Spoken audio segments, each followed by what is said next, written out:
الحمد لله نحمده ونستعينه ونستغفره ونؤمن به ونتوكل عليه ونعوذ بالله من شرور أنفسنا ومن سيئات أعمالنا من يهده الله فلا مضل له ومن يضلله فلا هادي له ونشهد أن لا إله إلا الله وحده لا شريك له ونشهد أن سيدنا ومولانا محمدا عبده ورسوله صلى الله تبارك وتعالى عليه وعلى آله وصحبه وسلم تسليما كثيرا أما بعد فأعوذ بالله من الشيطان الرجيم بسم الله الرحمن الرحيم وما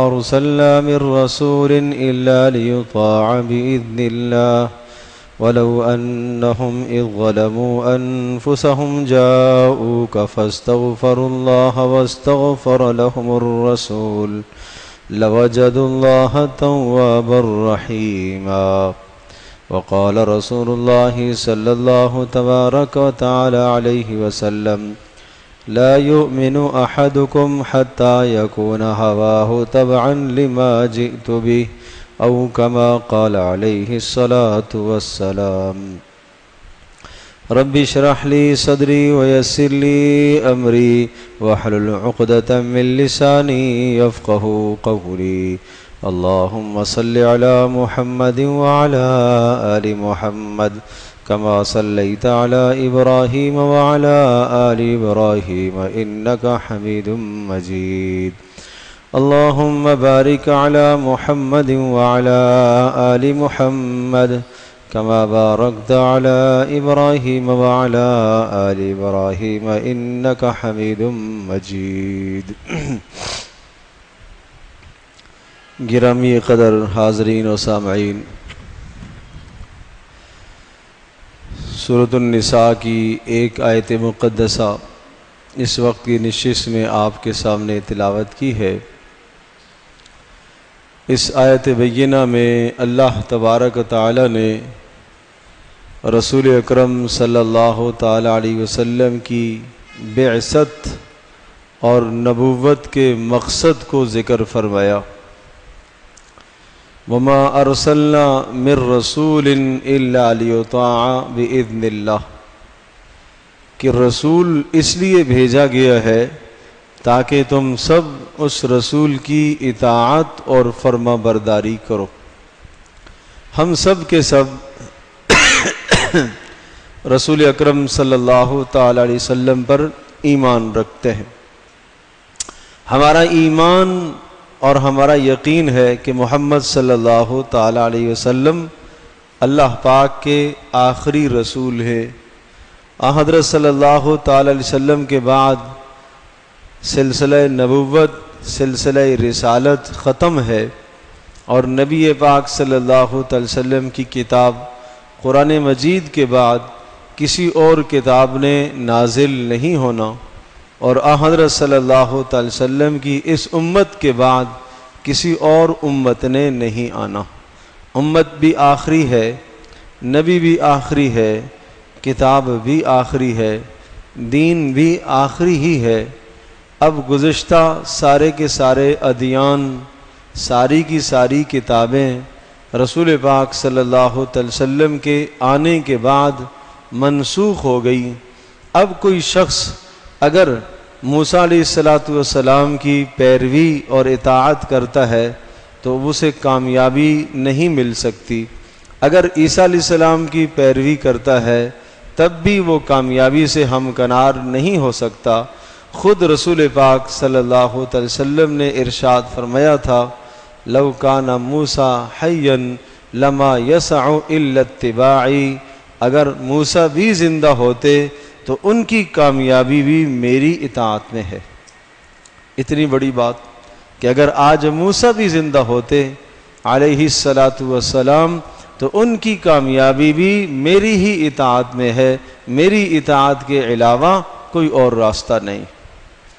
ہم میں سے ہر شخص یہ کہتا ہے کہ میں رسول پاک صلی اللہ علیہ وسلم سے محبت رکھتا ہوں اور رکھنا چاہیے۔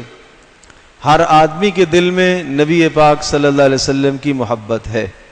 کسی بھی مسلمان سے ادنا اور گئے گزرے مسلمان سے بھی اگر پوچھیں کہ کیا آپ نبی پاک صلی اللہ علیہ وسلم سے محبت کرتے ہو، تو کوئی بھی شخص اس کا جواب نفی میں نہیں دے گا، کوئی مسلمان اس کا جواب نفی میں نہیں دے گا، ہمیشہ مثبت جواب ہی دے گا کہ ہاں میں رسول پاک صلی اللہ علیہ وسلم سے محبت کرتا ہوں۔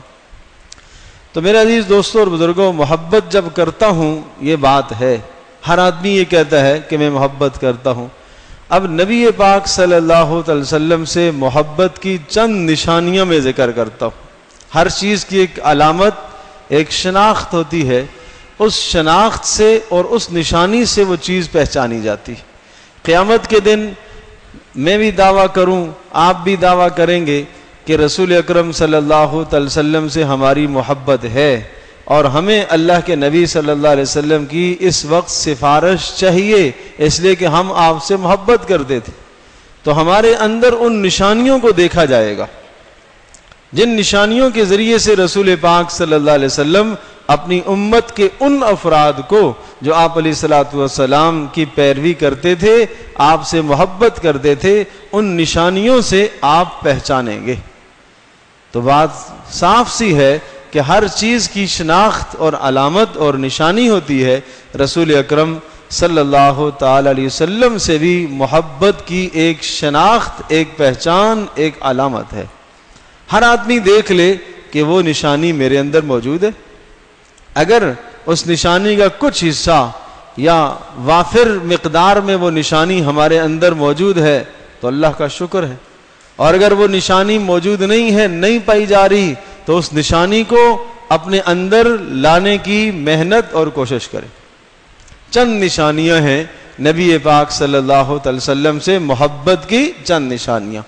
نمبر 1، رسول پاک صلی اللہ علیہ وسلم سے محبت کی سب سے پہلی نشانی کہ رسول اکرم صلی اللہ علیہ وسلم کی اطاعت کرنا۔ وما ارسلنا من رسول الا لیطاع باذن اللہ، کہ رسول کی اطاعت کرنا اسی مقصد کے لیے رسول بھیجا گیا ہے۔ لہذا کوئی بھی آدمی محمد صلی اللہ علیہ وسلم سے محبت کرنے کا دعویٰ کرتا ہے، اس دعوے کے لیے پہلی نشانی اور اس دعوے کا پہلا تقاضا یہ ہے کہ رسول پاک صلی اللہ علیہ وسلم کی اطاعت کرے، آپ کی بات کو مانے، آپ کا کہا ہوا مانے۔ جب آپ کی اطاعت کرتا ہے، آپ کا کہا ہوا مانتا ہے، اس کے بعد فرمایا وَلَوْ أَنَّهُمْ إِذْ ظَلَمُوا أَنفُسَهُمْ جَاءُوكَ فَاسْتَغْفَرُوا اللَّهَ وَاسْتَغْفَرَ لَهُمُ الرَّسُولُ لَوَجَدُوا اللَّهَ تَوَّابًا رَحِيمًا۔ اگر رسول پاک صلی اللہ علیہ وسلم کی اطاعت کرنے والا آدمی، جس میں نبی پاک صلی اللہ علیہ وسلم کی اطاعت، آپ علیہ السلام کی محبت کی یہ نشانی موجود ہے، اگر اس سے شخص سے گناہ ہو جاتا ہے اور وہ اللہ کے دربار میں آتا ہے، اللہ سے اپنے گناہ کی معافی مانگتا ہے، تو اللہ کو گناہ کا بخشنے والا مہربان پائے گا۔ لیکن کس شرط پر؟ اگر یہ نشانی موجود ہو تو تب۔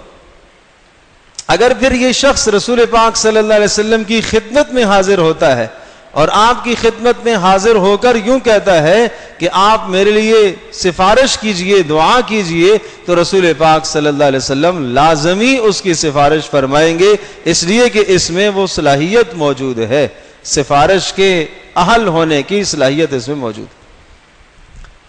چنانچہ مفسرین نے لکھا ہے کہ یہ جو لفظ ہے کہ اگر اے نبی آپ کی مجلس میں کوئی آدمی آتا ہے اور آ کر آپ سے یوں کہتا ہے کہ میرے لیے استغفار کیجئے، تو آپ نے اگر اس کے لیے استغفار کیا تو اللہ پاک آپ کی توبہ اور استغفار کو اس کے حق میں قبول کر کے اس کے گناہوں کو معاف کرے گا۔ اگر نبی زندہ تھے جب، تو رسول پاک صلی اللہ علیہ وسلم کی خدمت میں جو بھی جا کے کہتا تھا اے اللہ کے رسول آپ میرے لیے دعا فرمائیں، میرے گناہ بخش دیے جائیں، رسول پاک صلی اللہ علیہ وسلم دعا فرمایا کرتے تھے۔ لیکن حضرت صلی اللہ علیہ وسلم کے دنیا سے پردہ فرما جانے کے بعد اب کیسے ہوگا؟ اب رسول پاک صلی اللہ علیہ وسلم کے روزہ اطہر پر جو آدمی جا کر یہ سفارش کی درخواست کرے گا تو رسول پاک صلی اللہ علیہ وسلم اللہ کے یہاں اس کی سفارش کریں اور اس کے گناہ بخش دیے جائیں گے۔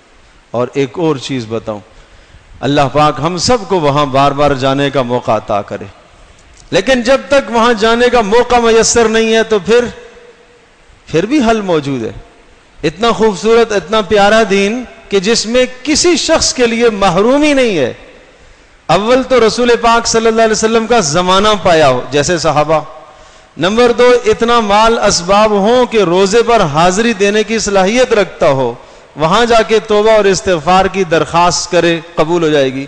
اگر یہ بھی نہیں کر سکتا تو رسول پاک صلی اللہ تعالی علیہ وسلم کی خدمت میں درود شریف کا نذرانہ پیش کرے، یہ تو یہاں سے بھی کر سکتا ہے۔ اگر آپ چاہتے ہیں کہ نبی علیہ الصلوۃ والسلام آپ کی سفارش فرمائیں تو کیا کریں گے؟ آپ رسول اکرم صلی اللہ علیہ وسلم کی خدمت عالیہ میں درود شریف کثرت سے پڑھیں۔ جمعے کے دن کا خاص عمل ہے درود شریف، اور کثرت کا معنی کم از کم تو 300 مرتبہ روزانہ ہو درود شریف۔ خوش نصیب ہیں وہ لوگ جن کی زبانوں پر کثرت سے درود شریف کے کلمات آتے ہیں۔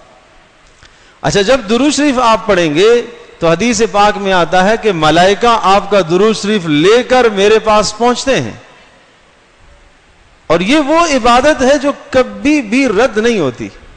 آپ نے نماز پڑھی، ممکن ہے قبول نہ ہو، آپ نے صدقہ دیا، دکھلاوا ہوا، شاید قبول نہ ہو، آپ نے کوئی اور نیک عمل کیا، زکوٰۃ اور حج جیسا عمل ادا کیا، ممکن ہے قبول نہ ہو، لیکن درود شریف وہ مبارک عمل ہے جو کبھی رد نہیں ہوتا۔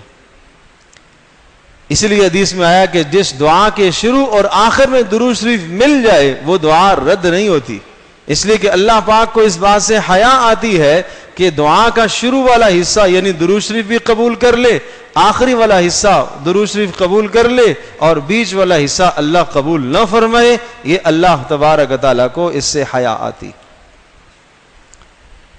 یہ اللہ تبارک و تعالیٰ کی غیرت کے خلاف ہے، اللہ کے کرم کے خلاف ہے، مہربانی کے خلاف ہے۔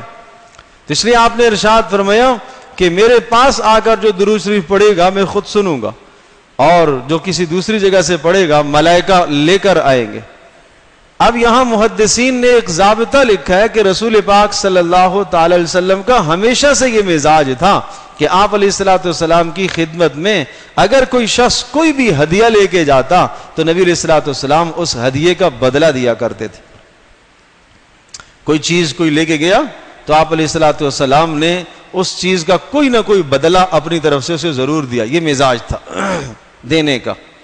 اور اگر کبھی بدلہ دینے کے لیے کوئی شے پاس نہ ہوتی تو آپ علیہ الصلوۃ والسلام پھر اسے دعا دیتے، جزاک اللہ خیرہ کہتے، بخشش کی دعا کرتے، مغفرت کی دعا فرماتے۔ اسی طرح سے اب رسول پاک صلی اللہ علیہ وسلم دنیا سے پردہ فرما گئے ہیں۔ اب جب آپ کی طرف سے درود شریف ان کی خدمت میں ایک ہدیہ پہنچتا ہے، اس ہدیے کا بدلہ رسول پاک صلی اللہ علیہ وسلم ضرور بھیجیں گے، ضرور دیں گے، اور چونکہ ہدیہ اب چیزوں کی شکل میں ہو نہیں سکتا، اب ہدیہ آئے گا دعاؤں کی صورت میں۔ تو لہٰذا جو آدمی کثرت سے درود شریف پڑھتا ہے وہ نبی پاک صلی اللہ علیہ وسلم کی نیک دعاؤں میں وہ شامل ہے، وہ دعاؤں سے محروم نہیں ہوتا۔ تو بات یہ عرض کر رہا تھا کہ نبی علیہ الصلوۃ والسلام کی محبت کا پہلا تقاضا اور پہلی نشانی آپ علیہ السلام کی محبت کی یہ ہے کہ نبی علیہ الصلوۃ والسلام کی اطاعت کی جائے۔ وما ارسلنا من رسول الا لیطاع باذن اللہ، رسول اسی لیے تو آتا ہے کہ اس کی اطاعت کی جائے، اس کا کہا مانا جائے۔ دوسری نشانی رسول اکرم صلی اللہ تعالی علیہ وسلم کی محبت کی دوسری نشانی وہ ہے اتباع کرنا۔ قل ان کنتم تحبون اللہ فاتبعونی، آپ ان سے کہہ دیجئے کہ تم اللہ کا محبوب بننا چاہتے ہو، اللہ کے رسول کا محبوب بننا چاہتے ہو، اللہ اور اس کے رسول کے نزدیک پسندیدہ بننا چاہتے ہو، تو اس کا ایک راستہ ہے فاتبعونی، میری اتباع کرو۔ ایک ہے اطاعت، ایک ہے اتباع، دونوں میں تھوڑا سا فرق ہے۔ قرآن مجید میں دونوں چیزوں کا تذکرہ ہے، رسول کی اطاعت کا بھی حکم اور رسول کی اتباع کا بھی حکم۔ اطاعت کہا جاتا ہے جن چیزوں کو رسول پاک صلی اللہ علیہ وسلم نے کرنے کا آپ کو کہا ہے، اطاعت ہے۔ جن چیزوں سے آپ کو روکا ہے کہ منع ہو جاؤ، ان سے باز آ جاؤ، یہ اطاعت ہے۔ لیکن کچھ چیزیں ایسی ہیں کہ رسول پاک صلی اللہ علیہ وسلم نے آپ کے اختیار پر چھوڑی ہیں، جن کو سنتیں کہا جاتا ہے، لازم نہیں قرار دیا، ضروری نہیں قرار دیا، آپ کے اختیار پر چھوڑا، تو ان چیزوں کو اختیار کرنا یہ اتباع کہلاتا ہے۔ مثلاً آپ علیہ الصلوۃ والسلام کے چلنے کا انداز کیسا تھا، اسی طرح سے چلنا، آپ کے کھانے کا انداز کیسا تھا، اسی طرح سے کھانا، آپ کے پینے پہننے کا انداز کیسا تھا، اسی طرح سے اختیار کرنا، آپ کے بولنے کا انداز کیسا تھا، گفتگو کا انداز کیسا تھا، اسی انداز کو اختیار کرنا، اس کا نام کیا ہے؟ اتباع کرنا، پیچھے چلنا، پیچھے پیچھے پیچھے پیچھے۔ اور اتباع اصل میں کہا جاتا ہے، تبع یتبع کا معنی ہوتا ہے کسی کے اس طرح سے پیچھے چلنا کہ اگلے نے جہاں قدم رکھا اسی کے قدم کی جگہ پر آپ بھی قدم رکھو، پھر اگلا قدم اس نے جہاں رکھا وہاں آپ قدم رکھو۔ تو رسول اکرم صلی اللہ علیہ وسلم کی پیروی ایسے کرنا جہاں انہوں نے قدم رکھا وہاں ہم بھی قدم رکھیں۔ مطلب یہ ہوا جیسی معاشرت رسول پاک صلی اللہ علیہ وسلم نے اپنائی ایسی ہم بھی اپنائیں، جیسے شادیاں انہوں نے کی ایسے ہم بھی کریں، جیسے کاروبار انہوں نے کیے اسی طرح سے ہم بھی کریں، جس طرح سے رسول پاک صلی اللہ علیہ وسلم نے گھریلو زندگی گزاری اور بیوی کے ساتھ جو سلوک اور برتاؤ تھا بالکل اسی طرح سے ہمارا برتاؤ بھی ہو، 100% پیچھے چلنا، پیچھے چلنا۔ اب ایک اور بات بھی یاد رکھو، آپ نے ایک گیلے اور شکوے اور ڈانٹ کے ساتھ ایک بات ذکر فرمائی، سخت ڈانٹا بھی ہے اس میں، اور ڈانٹنا بھی وجہ ہے۔ کوئی باپ اپنے بیٹے کو تنبیہ کرتا ہے، متنبہ کرتا ہے، اور اس کا متنبہ کرنا اور اس متنبہ کرنے میں سختی کا ہو جانا باپ کا حق ہے۔ تو آپ نے ارشاد فرمایا تم قدم بقدم کسی ایسی قوم کے بھی پیچھے چلو گے جو تم سے پہلے گزری ہے، اور جہاں وہ پیر رکھیں گے تم وہاں پیر رکھو گے، جس طرح سے وہ زندگی گزاریں گے تم بھی اس طرح سے زندگی گزارو گے، جس طرح سے ان کی تہذیب ہوگی تم بھی وہی تہذیب اپناؤ گے، جیسے ان کا معاشرہ ہوگا وہ معاشرہ تم بھی لانے کی کوشش کرو گے، جیسے ان کی شکل و شباہت اور وضع عقدہ ہوگی وہ تم بھی اپنانے کی کوشش کرو گے، یہاں تک کہ اگر ان میں سے کسی بد نصیب اور بدبخت نے کسی جانور کے سوراخ میں گھسنے کی کوشش کی تو تم بھی اس کے پیچھے اتباع کرتے ہوئے گھسنے کی کوشش کرو گے، یعنی اگر وہ ہلاکت کی طرف جائے گا تو تم بھی پیچھے پیچھے ہلاکت کی طرف جاؤ گے۔ آپ سے پوچھنے والوں نے پوچھا اللہ کے رسول آپ کا اشارہ یہود و نصارہ کی طرف ہے کہ آپ کی امت یعنی ہم لوگ ان کے پیچھے ایسے چلیں گے جیسے آپ بتا رہے کہ قدم بقدم ان کے پیچھے چلو گے؟ آپ نے فرمایا ہاں ہاں یہود و نصارہ ہی تو ہیں، اور کون؟ ان کے پیچھے تم چلنے لگ جاؤ گے، میری سنت کو چھوڑ دو گے، میرے راستے کو تم چھوڑ دو گے، تم ان کے راستوں پر چلو گے، تم ان کے اشاروں پر چلو گے، تمہیں میرے اشارے اپنانے چاہیے تھے، تمہیں میری اتباع کرنی چاہیے تھی، تمہیں کھانے میں، پینے میں، پہننے میں، لباس میں، معاملات میں، معاشرت میں، ہر شے میں تمہیں میری اتباع دیکھنی چاہیے تھی، لیکن میری اتباع کو چھوڑ کر تم میرے دشمنوں یہود و نصارہ کی اتباع کرنے لگ جاؤ۔ تو آپ علیہ الصلوۃ والسلام نے متنبہ بھی فرمایا، تنبیہ بھی فرمائی، خبردار فرمایا کہ تمہیں ایسا نہیں کرنا چاہیے۔ ایک باپ جب اپنے بیٹے کو کوئی نصیحت کیا کرتا ہے کہ بیٹا وہ آدمی میرا دشمن ہے، اس کے پیچھے مت چلنا، اس کی بات مت سننا، تو فرما برداری کا تقاضا یہ ہے کہ بیٹا اپنے باپ کی بات کی لاج رکھے۔ اسی طرح سے رسول پاک صلی اللہ علیہ وسلم نے جب ایک بات کہہ دی تو امتی ہونے کا تقاضا ہمارے لیے یہ ہے کہ ہم حضرت صلی اللہ علیہ وسلم کی اس بات کی لاج رکھیں۔ تو میں نے عرض کیا اطاعت کرنا پہلی نشانی ہے، اتباع کرنا دوسری نشانی ہے۔ نبی علیہ الصلوۃ والسلام کی محبت کا دعویٰ کرنے والوں سے درخواست ہے، سب دعویٰ کرتے ہیں، جس سے بھی پوچھو کیا رسول پاک صلی اللہ علیہ وسلم سے آپ کو محبت ہے، ہر آدمی کہے گا مجھے محبت ہے۔ تو میں نشانیاں بتا رہا ہوں، پہلی نشانی اطاعت ہے، دوسری نشانی اتباع ہے۔ تیسری نشانی نبی پاک صلی اللہ تعالی علیہ وسلم کو حکم اور فیصل ماننا، آپ علیہ الصلوۃ والسلام کے فیصلوں کو اپنی زندگی کا سب سے آخری فیصلہ سمجھتے، یہ ہے بات۔ فلا وربک لا یؤمنون حتی یحکموک فیما شجر بینہم، بات بڑی تفصیل سے ہے، میں اختصار سے عرض کرتا ہوں۔ عمر بن خطاب رضی اللہ عنہ کے پاس ایک یہودی ایک منافق آئے اور ایک قضیہ لے کر آئے، کوئی جھگڑا تھا دونوں میں۔ یہودی نے یہ کہا کہ یہ چیز میری ہے، منافق کہتا ہے میری ہے، اور جب حضرت عمر کے پاس آئے تو یہودی نے یہ کہا کہ ہم آپ سے پہلے ابوبکر صدیق کے پاس بھی جا چکے ہیں اور ان سے پہلے آپ کے نبی کے پاس بھی ہم جا چکے ہیں، لیکن یہ آپ کا آدمی ہے۔ منافق تھا نا، اور ظاہر میں تو وہ مسلمان ہے، اندر نفاق ہے۔ تو یہودی نے حضرت عمر سے کہا یہ آپ کا آدمی ہے، آپ کے نبی کی بات اس نے نہیں سنی ہے اور آپ کے ساتھی ابوبکر کی بات اس نے نہیں سنی۔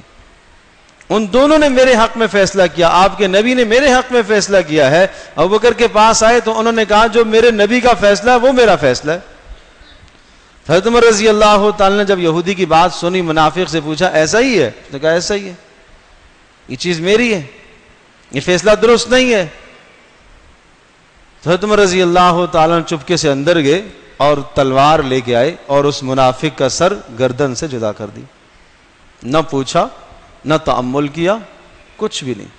اور یہ جملہ ارشاد فرمایا کہ جس کو میرے رسول کا فیصلہ تسلیم نہیں ہے اس کا فیصلہ میری تلوار کرے گی، اس کا فیصلہ میں زبان سے نہیں کروں گا۔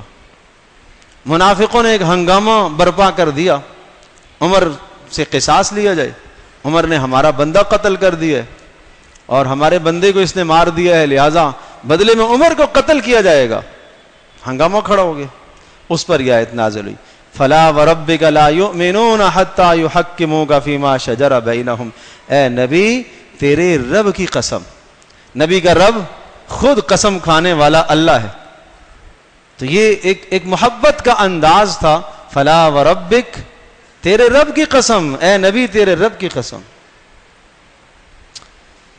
ارشاد فرمایا تیرے رب کی قسم فلا وربک لا یؤمنون، اس وقت تک ان کے ایمان کا اعتبار ہی نہیں ہے، حتی یحکموک فیما شجر بینہم، جب تک یہ اپنے فیصلوں میں آپ کو فیصل اور حکم تسلیم نہ کرے، اس وقت تک ان کے ایمان کا کوئی اعتبار نہیں۔ اللہ کے اللہ نے نفی فرما دی کہ ان کے ایمان کا اعتبار نہیں ہے، اس لیے کہ اللہ کے رسول کا فیصلہ اس نے نہیں مانا۔ تو محمد صلی اللہ تعالی علیہ وسلم سے محبت کی تیسری نشانی کہ آپ علیہ الصلوۃ والسلام کو حکم اور فیصل ماننا، جو اللہ کے رسول کا فیصلہ وہ مجھے تسلیم ہے، میری عقل نہیں مان رہی ہے، میری سوچ اسے تسلیم نہیں کر رہی ہے، ہمارا معاشرہ اس کے مزاج کے مطابق نہیں ہے، معاشرے میں مشکل ہے، یہ ایسا نہیں ہو سکتا، لیکن رسول اکرم صلی اللہ علیہ وسلم کے فیصلے کو ماننا اور ترجیح دینا، اپنے معاشرے کو پیچھے چھوڑنا، اپنی عقل کو پیچھے چھوڑنا، یہ رسول پاک صلی اللہ علیہ وسلم سے محبت کی نشانی ہے، یہ محبت کی نشانی ہے۔ دل نہیں مان رہا تھا زینب بنت جہش رضی اللہ تعالی عنہا کا، عبداللہ بن جہش رضی اللہ عنہ کا جی نہیں مان رہا۔ قضیہ کیا ہوا؟ آپ علیہ الصلوۃ والسلام نے اپنے متبنہ، اپنے غلام زید بن حارثہ کے لیے نکاح کا پیغام بھیجا تھا زینب بنت جہش رضی اللہ تعالی عنہا کے یہاں، اور ان کے بھائی تھے عبداللہ بن جہش۔ تو پہلے انہوں نے سمجھا کہ آپ علیہ السلام اپنے لیے کہہ رہے ہیں، جب پتہ چلا اپنے لیے نہیں کہہ رہے، اپنے غلام زید بن حارثہ کے لیے کہہ رہے ہیں، تو دونوں نے انکار کر دیا، تامل ہو گیا دونوں کہ یہ زید بن حارثہ تو غلام ہے۔ لیکن پیغام کہاں سے گیا تھا؟ رسول اکرم صلی اللہ علیہ وسلم کی جانب سے۔ اس پر یہ آیت اتری وما کان لمؤمن ولا مؤمنة اذا قضى الله ورسوله امرا ان يكون لهم الخيرة من امرهم، کسی مومن مرد، کسی مومن عورت کے لیے ہرگز یہ گنجائش نہیں ہے کہ جب اللہ اور اس کے رسول کا کوئی فیصلہ آ جائے تو اس کے بعد وہ بیچ میں اپنا اختیار چلائے۔ پھر آگے کیا کہا؟ وَمَن يَعْصِ اللَّهَ وَرَسُولَهُ، جو اللہ اور اس کے رسول کے فیصلے سے اعراض کرتا ہے وہ اللہ اور اس کے رسول کی نافرمانی کرنے والا ہے، وہ نافرمان شمار کیا جائے گا۔ فَقَدْ ضَلَّ ضَلَالًا مُبِينًا، وہ بہت صاف اور کھلی گمراہی میں چلا گیا ہے. وہ دنیا کی اعلیٰ تہذیب اور ثقافت کا مالک کیوں نہ ہو، وہ ہدایت پر نہیں ہے، وہ گمراہی پر ہے. تو یہ تیسری نشانی ہے رسول پاک صلی اللہ علیہ وسلم سے محبت کی کہ آن حضرت صلی اللہ علیہ وسلم کے فیصلے کو تسلیم کیا جائے. اور چوتھی نشانی نبی پاک صلی اللہ علیہ وسلم کی تعظیم کرنا، توقیر کو بجا لانا، عظمت کو بجا لانا. انسان اپنے باپ کی تعظیم کیا کرتا ہے اور باپ کا ادب و احترام بجا لاتا ہے. اس سے کہیں زیادہ رسول پاک صلی اللہ علیہ وسلم کی تعظیم، آپ کی توقیر، آپ کی عظمت کو دل میں بٹھانا، یہ ایمان کا حصہ ہے. اس کے بغیر رسول پاک صلی اللہ علیہ وسلم سے محبت کا دعویٰ جھوٹا ہے. اور اس کا معنی یہ ہوتا ہے کہ رسول پاک صلی اللہ علیہ وسلم کی تعظیم کرنے کا مطلب آپ علیہ الصلوۃ والسلام کا نام نامی راستے میں کہیں پرزے پر کاغذ پر لکھا ہوا ملا اس کو اٹھا لینا، یہ تعظیم کا ایک ادنا درجہ ہے. صرف یہی تعظیم نہیں ہے، آپ علیہ الصلوۃ والسلام کی طرف ہر چیز جو منسوب ہے اس کی عظمت کرنا، نبی علیہ الصلوۃ والسلام کے صحابہ کا احترام کرنا، یہ رسول پاک صلی اللہ علیہ وسلم کی تعظیم میں شامل ہے. اہل بیت کا احترام کرنا یہ نبی پاک صلی اللہ علیہ وسلم کی تعظیم میں شامل ہے.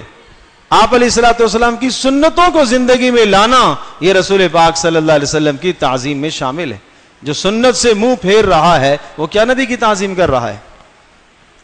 دعویٰ وہ بھی کر رہا ہے کہ میں بھی محمد صلی اللہ تعالی علیہ وسلم کے ساتھ محبت کرنے والا ہوں، لیکن رسول پاک صلی اللہ علیہ وسلم کی سنتوں سے پسند نہیں ہے. آپ نے ارشاد فرمایا جس نے میری سنت کو پسند کیا اس نے مجھے پسند کیا، اور جس نے مجھے پسند کیا وہ جنت میں میرے ساتھ ہوگا. تو پڑوس کس پر ملتا ہے؟ رسول پاک صلی اللہ علیہ وسلم کی سنت کی پیروی پر. تو یہ تعظیم کے اندر شامل ہے کہ نبی پاک صلی اللہ علیہ وسلم کی عظمت کو بجا لایا جائے، آپ علیہ السلام کی طرف ہر شے جو منسوب ہے اس کو قدر اور عظمت کی نگاہ سے دیکھنا. اور پانچویں نشانی اور آخری بات یہ ہے کہ رسول اکرم صلی اللہ علیہ وسلم کو ایذا اور تکلیف سے بچانا ہے. آدمی کو جس سے محبت ہوتی ہے، باپ سے محبت ہے، ماں سے محبت ہے، کسی عزیز رشتہ دار سے محبت ہے، لیکن اس کو مسلسل روزانہ اذیت دیتا ہے، روزانہ تکلیف دیتا ہے، روزانہ کوئی نہ کوئی ایسی بات کہہ دیتا ہے، بول دیتا ہے، کر دیتا ہے ایسا عمل جس سے اس کو تکلیف ہوتی ہے، تو کہا جائے گا یہ تو محبت میں جھوٹا ہے. کیسا دعویٰ کر رہا ہے؟ اس کو کیسی محبت ہے؟ تو پیارے پیغمبر صلی اللہ علیہ وسلم کے ساتھ محبت کا دعویٰ کرنے والا، اور اس کی ایک نشانی یہ بھی ہے کہ نبی پاک صلی اللہ علیہ وسلم کو ایذا اور تکلیف سے بچائے. اب اللہ کے نبی کو کیسے ایذا ہوتی ہے، آپ علیہ الصلوۃ والسلام کو کیسے تکلیف ہوتی ہے، اس کی چند صورتیں ہیں، بہت ساری ہیں، ان میں سے چند عرض کرتا ہوں.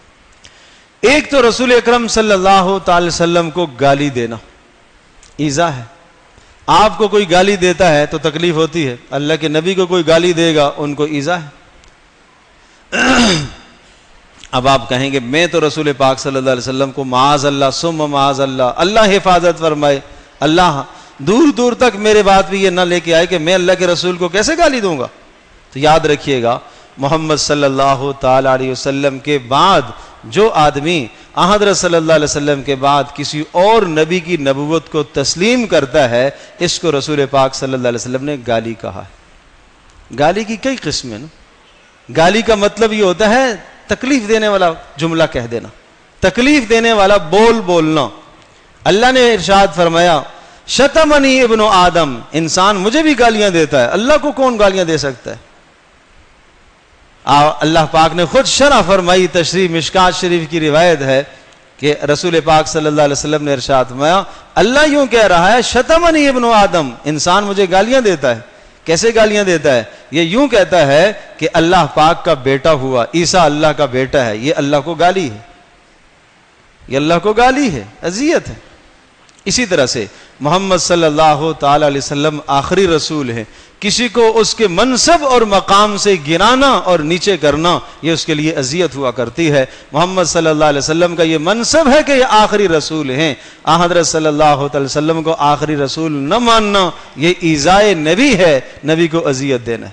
اب میں یہ بات بھی عرض کروں گا، یقیناً آپ یہ کہیں گے کہ ہمارا تو یہ نہیں ہے نظریہ، ہمارا یہ عقیدہ تو نہیں ہے کہ ہم رسول پاک صلی اللہ علیہ وسلم کے بعد کسی اور کو مانیں، ہم تو رسول پاک صلی اللہ علیہ وسلم کو آخری رسول مانتے ہیں۔ تو پھر یاد رکھیے گا، جو رسول پاک صلی اللہ علیہ وسلم کو آخری رسول نہیں مانتا، اس کے ساتھ تعلق استوار کرنا بھی رسول پاک صلی اللہ علیہ وسلم کو ایذا دینا ہے۔ اس ایذا سے اپنے آپ کو بچاؤ، اس تکلیف سے اپنے آپ کو بچاؤ۔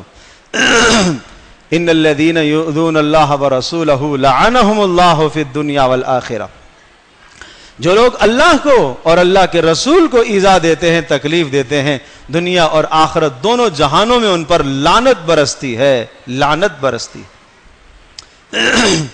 پھر اسی طرح سے رسول پاک صلی اللہ علیہ وسلم کی تہذیب، ثقافت، آپ کے بتائے ہوئے طریقوں اور آپ کی بتائی ہوئی زندگی کو چھوڑ کر غیر کے طریقے کو، دشمن کے طریقے کو جب اپناتا ہے تو یہ نبی پاک صلی اللہ علیہ وسلم کے لیے اذیت ہے۔ میں ایک اور مثال عرض کرتا ہوں۔ رسول پاک صلی اللہ تعالی علیہ وسلم تشریف فرما ہے، ابوبکر صدیق بھی ہیں، عمر فاروق رضی اللہ تعالی عنہ آگے، اور کچھ تورات کے کچھ اوراق تھے عمر فاروق کے پاس رضی اللہ عنہ۔ وہ رسول پاک صلی اللہ علیہ وسلم کی خدمت کے سامنے بیٹھ کر ان کو پڑھنے لگے۔ 100% یہ مقصد نہیں تھا کہ یہ تورات کے اوراق پڑھ کر میں تورات پر عمل کروں گا، بس پڑھنے لگے۔ تو نبی علیہ الصلوۃ والسلام کے چہرے کا رنگ بدل گیا، سرخ ہو گیا چہرہ، متغیر ہو گیا چہرہ۔ حضرت عمر نے ادھر دیکھا نہیں، حضرت بکر صدیق رضی اللہ تعالیٰ نے جب یہ منظر دیکھا، کہا عمر مہلن مہلن، رک جا رک جا رک جا، کیا کر رہے ہو؟ آپ دیکھ نہیں رہے پیارے پیغمبر صلی اللہ علیہ وسلم کے چہرے کو، کیا ہو گیا؟ تو حضرت عمر رضی اللہ تعالیٰ نے جب دیکھا نبی علیہ الصلوۃ والسلام کا چہرے کا رنگ بدلا ہوا، متغیر ہو گیا، چہرہ سرخ ہو گیا، غصے کے آثار ہیں، تو فوری ارشاد فرمایا، میں اللہ تبارک تعالیٰ سے پناہ مانگتا ہوں اللہ کے غضب اور اللہ کے رسول کے غضب سے، کہ کہیں اللہ کا غضب میرے پر نہ آ جائے اور اللہ کے رسول کی ناراضگی نہ آ جائے، میں اس سے پناہ، فوری پیچھے ہٹ جائے، چھوڑ دیا۔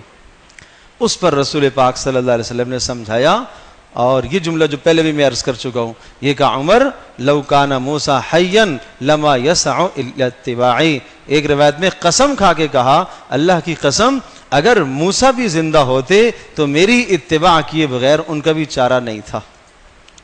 تو تم کس کی زندگی اپنانا چاہتے ہو؟ کس کی تہذیب اپنانا چاہتے ہو؟ کس کی ثقافت کو اپنے گھروں میں لیے بیٹھے ہو؟ یہ نبی علیہ السلام کے لیے ایذا نہیں ہے، یہ آپ علیہ السلام کے لیے تکلیف نہیں ہے۔ اپنے گھروں کی کا جائزہ لیں، کون سی چیزیں رسول پاک صلی اللہ علیہ وسلم کی سنت کے خلاف، اور ہمارے گھروں میں دشمنوں کی چیزیں کون کون سی ہیں، جن چیزوں سے اللہ کے رسول نے منع کیا، جن چیزوں سے اللہ کے رسول نے روکا، جن چیزوں کو اللہ کے رسول نے غیروں کی، دشمنوں کی نشانیاں بتایا، اپنی نشانی نہیں ہے وہ، اگر وہ چیزیں ہمارے گھروں میں ہیں تو یہ ایذائے رسول ہے، یہ رسول اللہ صلی اللہ علیہ وسلم کو تکلیف دینا ہے۔ تو میں یہ عرض کر رہا تھا، نبی علیہ الصلوۃ والسلام کے ساتھ محبت کا دعویٰ کرنے والے کے لیے ضروری ہے کہ اپنے اندر یہ 5 نشانیاں پیدا کرے، اس کے بغیر دعویٰ جھوٹا ہے۔ نمبر 1، نبی پاک صلی اللہ علیہ وسلم کی اطاعت کرے۔ نمبر 2، رسول پاک صلی اللہ علیہ وسلم کی اتباع کرے۔ اور نمبر 3، رسول پاک صلی اللہ علیہ وسلم کو حکم اور فیصل، آپ کے فیصلے کو تسلیم کرے۔ اور نمبر 4، رسول پاک صلی اللہ علیہ وسلم کی تعظیم کرے، توقیر کو بجا لائے۔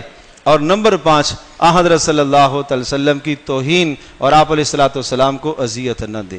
اللہ پاک ہم سب کے لیے عمل کرنا آسان فرمائے۔